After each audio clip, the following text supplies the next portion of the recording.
আমি প্ৰথম অবস্থাত কৃতজ্ঞতা জ্ঞাপন কৰিছোঁ ভাৰতীয় জনতা পাৰ্টী উত্তৰ কৰিমগঞ্জ বিধানসভা সমষ্টিৰ গোটেই কাৰ্যকৰ্তাক তেওঁলোকৰ একান্ত সহযোগিতা, তেওঁলোকৰ ইচ্ছা আৰু তেওঁলোকৰ যিটো অপেক্ষা আছিল এইটোক মান্যতা দি দল আজি আমাক মনোনীত কৰিলে।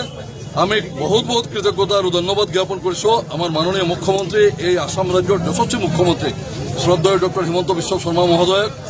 সিহঁতৰ উদ্যোগত আজি গোটেই ৰাজ্যত যিমান উন্নয়ন চলি আছে, এই উত্তৰ কৰিমগঞ্জ বিধানসভা সমষ্টিৰ যি উন্নয়ন চলি আছে, এই দৃষ্টিত আজি ভাৰতীয় জনতা পাৰ্টীৰ কাৰ্যকৰ্তা আৰু গোটেই ৰাইজৰ অপেক্ষাক মান্যতা দি মাননীয় মুখ্যমন্ত্ৰী মহোদয় আজি আমাক মনোনীত কৰিলে।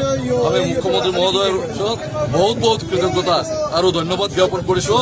মাননীয় মুখ্যমন্ত্ৰী আজি আমি মনোনীত হোৱাৰ পিছত মাননীয় মুখ্যমন্ত্ৰীৰ বহুত কৃতজ্ঞতা আৰু ধন্যবাদ আমি জনাইছোঁ। আমি ধন্যবাদ কৃতজ্ঞতা জ্ঞাপন কৰিছোঁ আমাৰ মাননীয় প্ৰদেশ সভাপতি শ্ৰী দিলীপ শইকীয়া মহোদয়ক।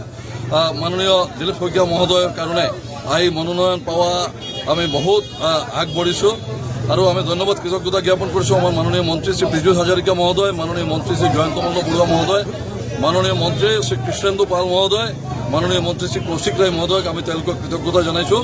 আৰু অহা দিনত এই উত্তৰ কৰিমগঞ্জ বিধানসভা সমষ্টি বিজেপি পুনৰুদ্ধাৰ কৰাৰ কাৰণে আমি যিমান যুঁজ ল'ম, তাত আমাৰ মাননীয় সাংসদ শ্ৰী কৃপানাথ মালা মহোদয়, মাননীয় প্ৰাক্তন সাংসদ শ্ৰী মিছন ৰঞ্জন দাস মহোদয়, আমার জ্যেষ্ঠ নেতা শ্রী বিশ্বরূপ ভট্টাচার্য মহোদয়, আমার বর্তমান পৌরপতি শ্রী রবীন্দ্রচন্দ্র দেব, আমার প্রাক্তন পৌরপতি ডক্টর মানস দাস, প্রাক্তন পৌরপতি শ্রী কৃষ্ণ দাস, শ্রী সুধাংশু দাস, শ্রীমতী অঞ্জনা রায় মহোদয়া, তেওঁলোকৰ গোটেইজনৰ সহযোগ লৈ আমি এই আসন পুনৰুদ্ধাৰ কৰিম। আৰু যদিও এই আসনৰ বৰ্তমান বিধায়ক এটা বেলেগ বিধানসভা সমষ্টিৰ পৰা মনোনীত হৈছে, কিন্তু আমি মাননীয় বিধায়ক শ্ৰী কমলাক্ষ দেৱ পুৰকেশ্বৰক আমি সহযোগ কামনা কৰিছোঁ।